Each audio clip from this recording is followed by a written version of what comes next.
Bien, merci Arsène Wenger de nous accorder ce moment privilégié. C'est vraiment un grand honneur pour nous. Le FC Mulhouse a été votre premier club en tant que joueur au niveau professionnel. Comment vous êtes tombé dans le football et comment un Barinois a démarré sa carrière de joueur au niveau professionnel en 1973 à Mulhouse? Je suis tombé dedans parce que mes parents avaient un restaurant où jouait le club local et c'est un peu le QG du club local. Donc je n'ai entendu parler que de foot toute ma vie, j'ai dû penser inconsciemment qu'il n'y avait que ça sur Terre. Et finalement, l'intensité de mon désir, de ma passion vient sans doute de là. Et comment ce Barinois arrive à Mulhouse? Maxime est passé par là? Je jouais à Muzik et puis où je me débrouillais pas trop mal en CFA. Et puis j'ai été remarqué par Mulhouse. Je pense que c'est Ofsès à l'époque, Joseph Ofsès, qui jouait avec moi après à Mulhouse, qui a influencé le staff de Mulhouse. Que signifie aujourd'hui le FCM et Mulhouse réellement pour vous? Vous avez gardé des images, des ressentis. J'ai lu que vous disiez que cette expérience vous avait un peu endurci, dans le bon sens du terme, c'est-à-dire que... Oui, j'étais un peu le chouchou à Muzik. Et après... parce que l'entraîneur avait beaucoup confiance en moi. Quand je suis arrivé à Mulhouse, c'est le monde pro réel, où il faut t'imposer. Et puis, il y avait à l'époque, ça se jouait à Bourtwiller. Il y avait une ambiance à Bourtwiller, hein, il y avait une âme à Bourtwiller. Et puis, les gens, la vie était assez dure à l'époque, donc les gens demandaient beaucoup de dépenses physiques. Et comme moi, j'avais commencé très tard, il fallait m'adapter à ce jeu un peu plus physique, et j'ai mis un peu de temps. Mulhouse, c'est une ville populaire, c'est une ville qui compte 136 nationalités différentes. Vous avez coaché dans des pays différents, en France, en Angleterre, au Japon. Vous avez eu des joueurs de différentes nationalités chaque saison. Comment vous avez abordé ces différences pour en faire une force?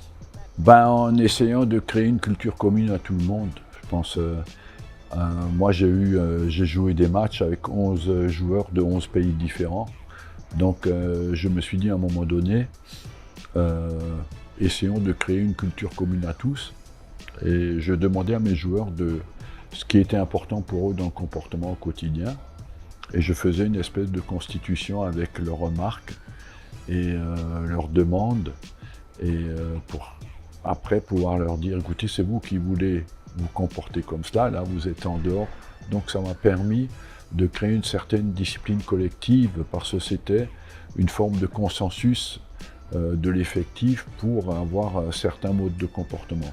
Donc en gros, j'ai essayé de créer une synthèse de toute leur culture en créant une culture nouvelle et en étant basé sur des valeurs qui me semblaient importantes. À partir de là, je pense aussi que être alsacien, au départ, c'est un petit avantage parce qu'on est confronté à deux cultures différentes dès notre petite enfance. Et j'ai toujours pensé que si le monde de demain doit se faire au niveau de la paix, il sera peut-être important pour tous les enfants d'être un contact biculturel au départ, qui soit confronté à plusieurs cultures différentes. Et je suis assez convaincu de cela parce que j'ai managé des joueurs toute ma vie, de pays très différents et de cultures très différentes. Donc vous dites effectivement que le jeu permet de dépasser la barrière de la culture, que le sport peut être en avance sur la société. Selon vous, quel rôle justement le football peut jouer sur la jeunesse? Le football aujourd'hui, il a deux aspects. Il a un aspect star qui fait rêver les enfants, mais il a surtout aussi un aspect éducatif d'intégration dans la société. C'est un sport social, hein. Tu joues dans une équipe, tu es obligé de respecter les règles de l'équipe. Et en même temps, il touche le monde entier. Donc je dirais qu'il a une opportunité, le football aujourd'hui, mais aussi une responsabilité qu'il ne peut pas nier. Et quand vous voyez que le Coupe du Monde, c'est un brassage de population énorme, donc la façon dont se déroule une Coupe du Monde, c'est extrêmement important. Les valeurs qu'on véhicule pendant une Coupe du Monde sont extrêmement importantes. Il y a eu beaucoup de controverses sur la dernière Coupe du Monde, mais sur l'ensemble, elle a quand même véhiculé des valeurs positives. Et Donc le football a un rôle extraordinaire à jouer parce qu'il n'y a pas la barrière de la langue. On peut jouer ensemble, je peux jouer avec quelqu'un d'un pays, d'une langue totalement différente et partager des émotions. Dans le partage des émotions, il reste quelque chose entre nous qui va faire en sorte qu'on ressent les mêmes choses, qu'on prend le plaisir au même moment, qui reste après, et qui permet après d'avoir envie de mieux se connaître. Donc cette opportunité-là, il faut la créer dans le monde entier. Et c'est pour ça que le rôle éducatif et mondial du football est extrêmement important. Donc vous espérez, est-ce qu'on peut encore espérer que le football soit vraiment porteur de valeurs qui peuvent construire notre jeunesse, ou est-ce que l'argent est quand même venu un petit peu abîmer ou compliquer cette mission-là? Écoutez, je pense que quand vous êtes un enfant, vous avez besoin de modèles. Les modèles pour les enfants sont aussi importants que les conseils. Mais en même temps, ça veut dire que les modèles ont une responsabilité dont ils ne sont pas toujours conscients. L'argent est destructeur si les modèles qui gagnent beaucoup d'argent véhiculent des valeurs qui ne sont pas bonnes pour les enfants. L'argent lui-même n'est rien, c'est qu'une abstraction. C'est la façon dont les gens l'utilisent qui peut être négatif, mais je pense aussi qu'on a beaucoup d'exemples de gens dans le football qui font énormément avec leur argent pour aider les autres. Donc ça dépend de la façon dont on l'utilise.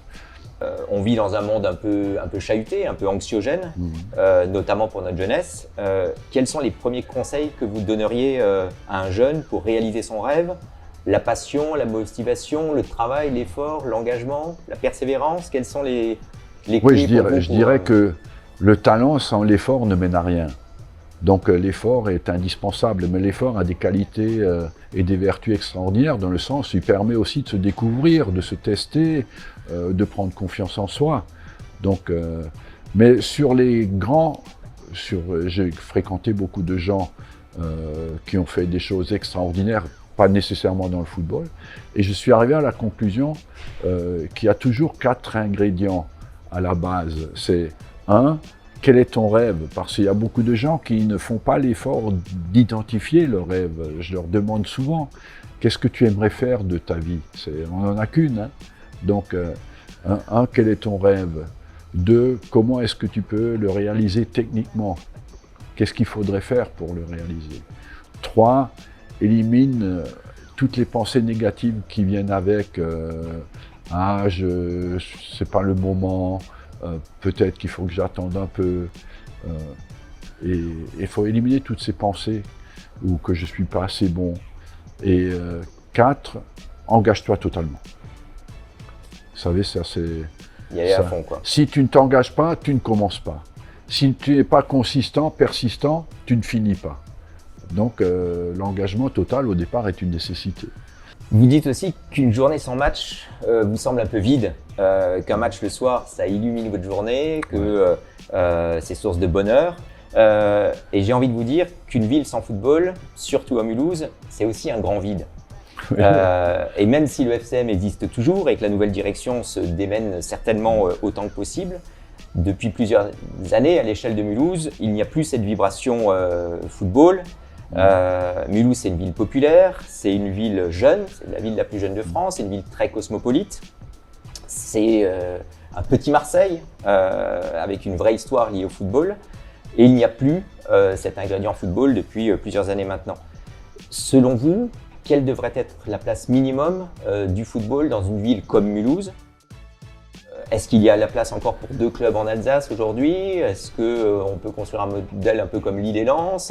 Voilà, quelle devrait être, à l'échelle d'une ville comme Mulhouse, la place du football quand on connaît l'histoire du football à Mulhouse? On vient de parler de rêve. Le rêve n'a pas de limite, donc il ne faudrait pas fixer une limite aux gens qui entreprennent aujourd'hui quelque chose à Mulhouse. Je pense que où est-ce que le passé peut nous aider? Il peut nous montrer jusqu'où on peut aller. Mulhouse a été en première division. Il n'y a pas de raison qu'aujourd'hui que Mulhouse n'aille pas en première division. Donc, en plus, dans une population jeune, férue de football, donc je veux dire par là, vous savez, j'ai analysé le football dans 205 pays au monde, et la conclusion la plus évidente qui ressort de ça, c'est que les pays qui ont le plus de succès, les 20 premiers pays FIFA, avec l'indice le plus élevé sont les 20 pays qui ont la meilleure éducation des jeunes. C'est mathématique. Il y a une corrélation unique et à 100% vérifiée entre la qualité de la formation et de l'éducation chez les jeunes et les résultats de l'équipe première. Ça prend un peu de temps, mais il faut le faire. Et il ne faut pas négliger cela.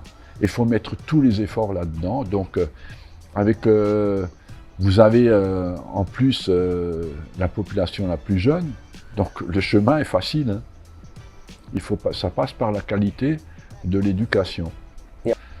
Quelle est l'importance pour vous du football dans l'image d'une ville, dans la fierté d'appartenance, dans sa dynamique? C'est très important parce que quand on lit un peu à la fois par la dynamique que ça apporte dans une ville, par l'enthousiasme que ça génère.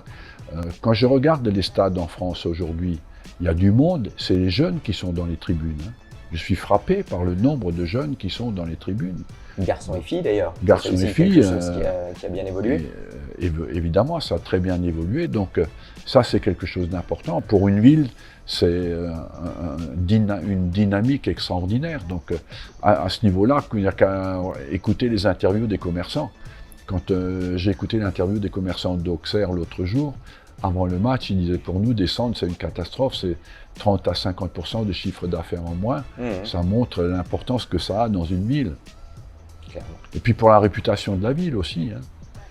Mulhouse, c'est méconnu un peu aujourd'hui parce que par le foot, on ne parle pas beaucoup de Mulhouse.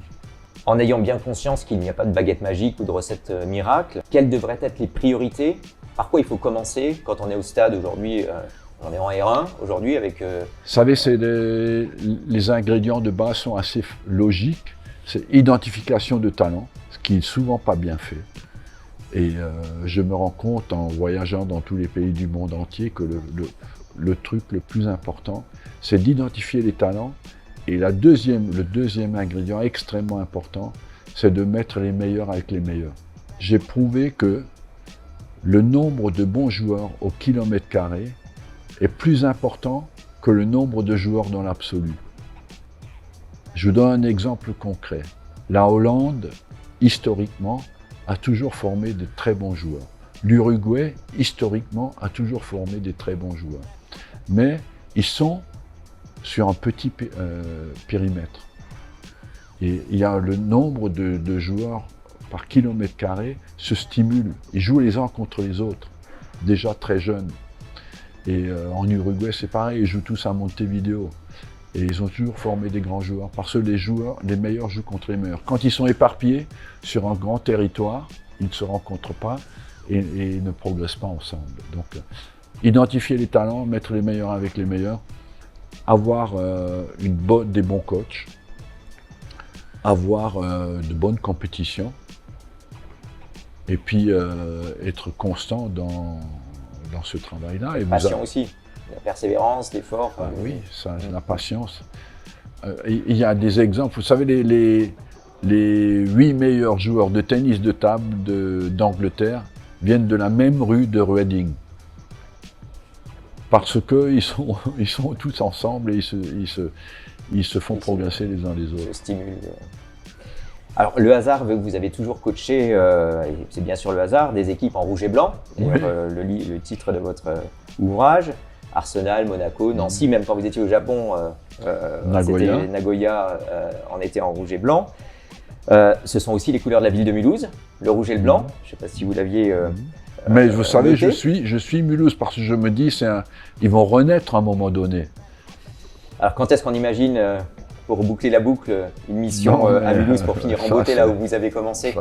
Je suis rentré dans une fonction là qui me donne une responsabilité mondiale, donc j'aimerais bien la mener à bout parce que je peux vraiment changer le football dans le monde au niveau de l'éducation.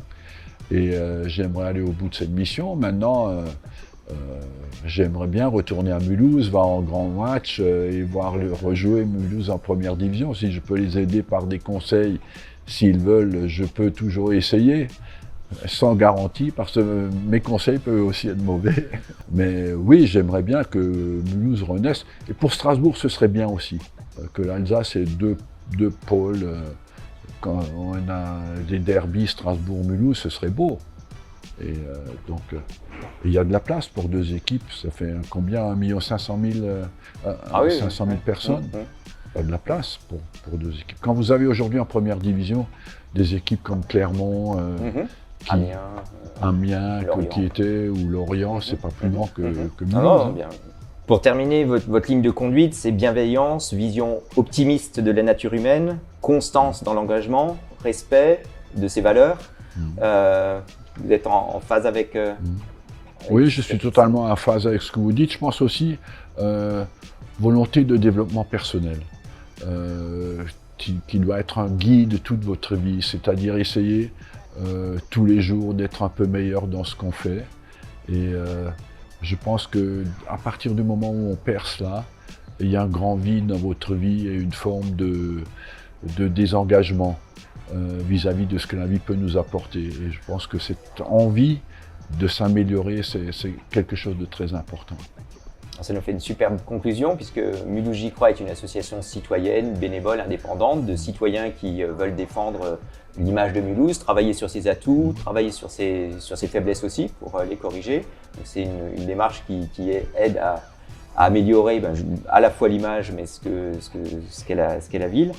Est-ce que vous accepteriez d'être membre d'honneur de l'association Mulhouse J'y crois pour terminer ce Mulhouse J'y crois, évidemment, avec plaisir. Mais vous savez, c'est que je suis dans une commission aussi pour l'amélioration de l'éthique et de la vie démocratique dans le sport. Et je sais aujourd'hui que le bénévolat est quelque chose d'extrêmement important et d'extrêmement utile. Il n'est pas assez mis en valeur, mais sans bénévolat, il n'y a pas de sport. Et il est un peu en danger aujourd'hui. Et il y a une forme de réflexion qui est de favoriser le bénévolat et de le remettre en valeur, parce que le bénévolat aussi a une action éducative extrêmement importante. Et c'est pour ça, je pense qu'il faut tout faire pour continuer à ce que le bénévolat marche et en même temps le valoriser pour que les gens continuent à le faire. Merci beaucoup, merci vraiment pour ce moment qu'on apprécie à sa juste valeur. Merci beaucoup. Merci à vous. Et bonne chance. Merci beaucoup, à bientôt.